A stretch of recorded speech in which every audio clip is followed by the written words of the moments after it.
मी doctor लवेन Wilson.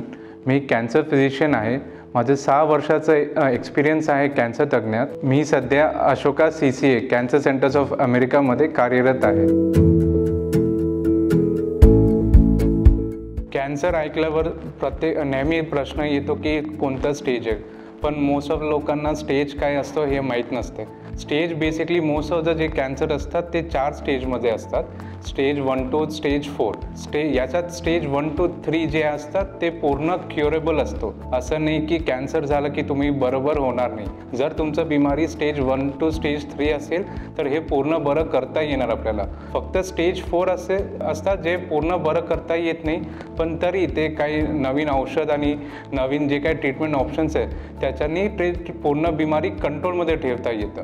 तर cancer म्हणजे पूर्ण बिमारी जाणं मीन्स आयुष्य गेलं असं नसते. एकदा तुमचं कोणतं स्टेज आहे, जितकं लवकरचं स्टेज असेल तितकं चांगलं ट्रीटमेंट होऊन पूर्ण जास्त बरं करता येतो बिमारी.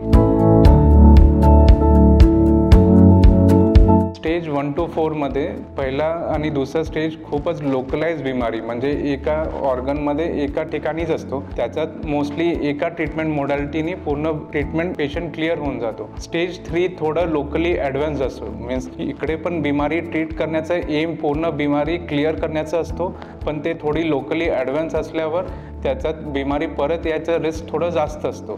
म्हणून आपण ऑपरेशन, किमोथेरपी किंवा रेडिएशन थेरपी कधी हे तिघे ट्रीटमेंट करतात या स्टेजमध्ये. स्टेज 4मध्ये पूर्ण बिमारी बरं होत नाही, पण आपल्याला बिमारी कंट्रोलमध्ये करता येतो. आणि असं नाही की स्टेज 4 आलं की पेशंटचं जास्त काही टाईम नाही आहे, असं नाही आहे. आता खूप ट्रीटमेंट ऑप्शन्स आहे. विथ स्टेज 4 पण पेशंट नॉर्मल आयुष्य जगू शकतो with good quality of life.